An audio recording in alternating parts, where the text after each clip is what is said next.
Well, welcome to this episode of the Willingdon on Mission podcast. My name is John, one of the pastors at Willingdon Church. Today, we have the opportunity to hear from Jerry Haranka. Jerry's our missionary in Brazil. He's been there for a good number of years, and he's our missionary of the month this month. So there will be a couple of episodes with Jerry, and then we've got a couple of episodes that are with young adults who are serving in Brazil for a shorter term that you can anticipate kind of later on in this month. So here's Jerry. Jerry, welcome to this podcast episode. Thank you, John. It's good to be here. I'm Hello to everyone there. wondering if you could just tell us, Jerry, where you serve. I already said you serve in Brazil, but where do you serve and what do you do? I serve in Santarém, Pará, Brazil, which is in the middle of the Amazon basin. And I work for a mission organization called Paz International. Cool. So can you just tell us a little bit about Paz? What is this organization? Yeah, Paz actually means peace in Portuguese. And it was also an abbreviation for Project Amazon. And our main focus was the Amazon basin to try to reach the river communities along the Amazon and Tapajós rivers. Now, just in the last probably 10 years, we've gone into other countries and other states in Brazil. So we changed our name to Paz International just a couple of years ago, so we can encompass all of the mission. The mission was started by a family called the Hoovers. Just to give a little history on the family, it's a great history, by the way.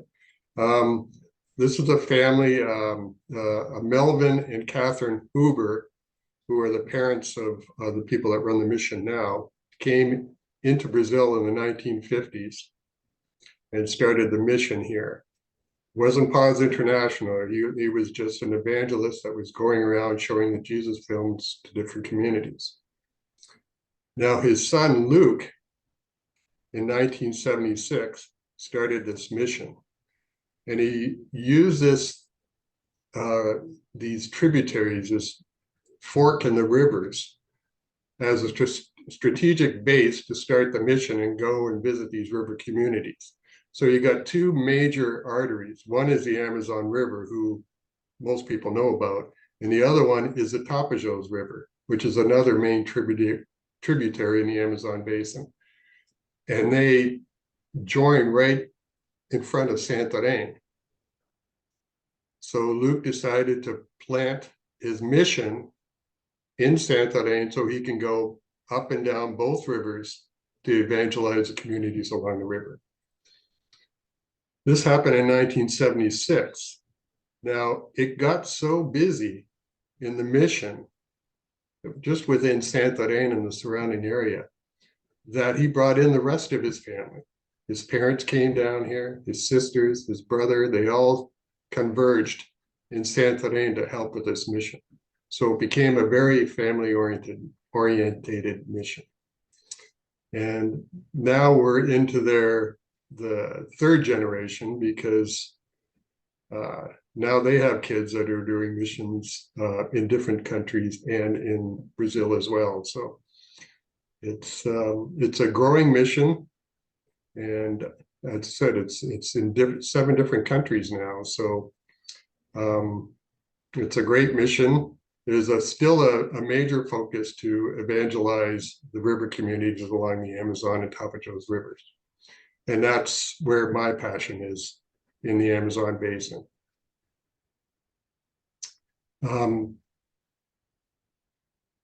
Yeah. That's a good overview. For those of you who are listening, watching, if you want to see something really interesting, if you just Google Santarém River pictures, you'll see how the Tapajós and the Amazon kind of come alongside each other, but they don't actually mix, and so the water is different colors very distinctly. It's super interesting, actually. And you can also see some pictures of pink dolphins, which I think, is that right? They're pink dolphins. Yeah, they're pink and gray. Yeah, yeah. Yeah. From what I understand, the dolphins, they're born gray, and as they eat the river shrimp, they start to change the color of their skin and they start to turn pink. So this is what I heard. Now, the older they get, the more pink they get. Oh, So that's interesting. So they look really unique, kind of strange actually, but it's fun to look at. Thanks for that glimpse of Pause, Project Amazon. Uh, mhm. I Jerry, just wanted to add to that, John, the Lucas, the founding member that started this mission, he died in a plane crash in 1976. So they were very concerned at that point because Lucas was a leader of the mission.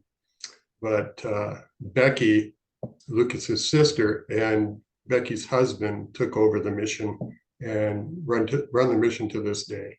right? Yeah, yeah. Thanks. Can you just tell us, Jerry, a little bit about how you ended up doing what you were doing? What was your journey of discerning, engaging in this mission assignment? Well, it was a very interesting journey actually, and what had happened is I got laid off from my job. I was working in the restaurant business. I got laid off from my job. And it was at that point where I wanted to get more involved in the church and more involved in missions. So I thought, well, what a good opportunity to do this now, because I did get a severance package. I did have some time to really start looking around to see where I could serve. Now, I'd been to Africa a few times, and I had a heart for Africa. And so I started investigating organizations in Africa. Well, I wasn't going anywhere. I put in some applications and some resumes in different organizations and just wasn't getting any feedback. So as I was getting a little disillusioned, this friend of mine who happened to visit this mission in Brazil told me about this mission. And it just so happens, the timing was just, God's timing.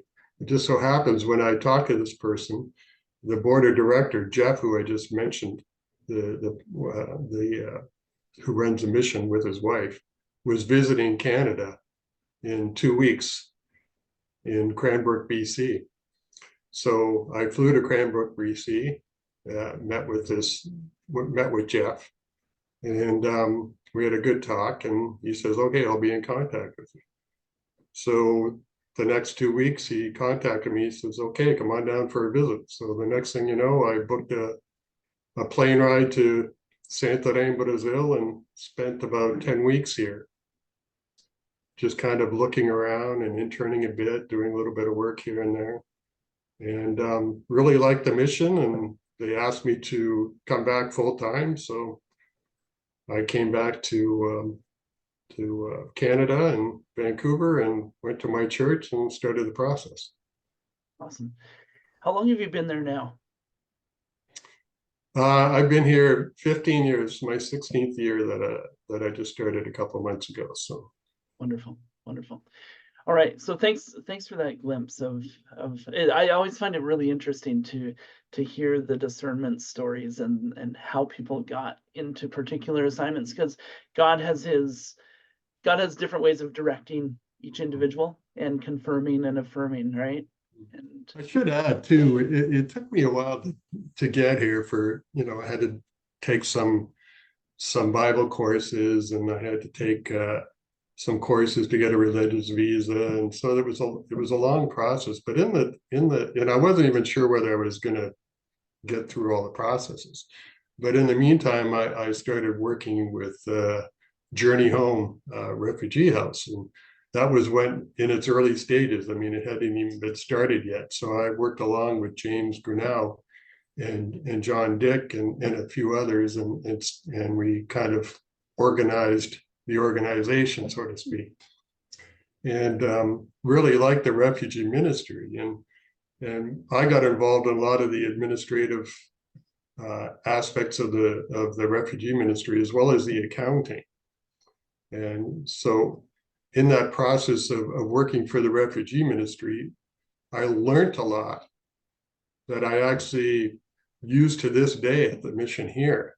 So God was preparing me beforehand, giving me the tools that I needed to do the work here, working for the refugee ministry in Vancouver. So Cool. That's awesome.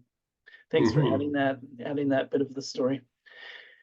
So that's bringing us to the end of our episode, this particular episode. Thank you for those of you who have watched, and Jerry, thank you for sharing some of your story.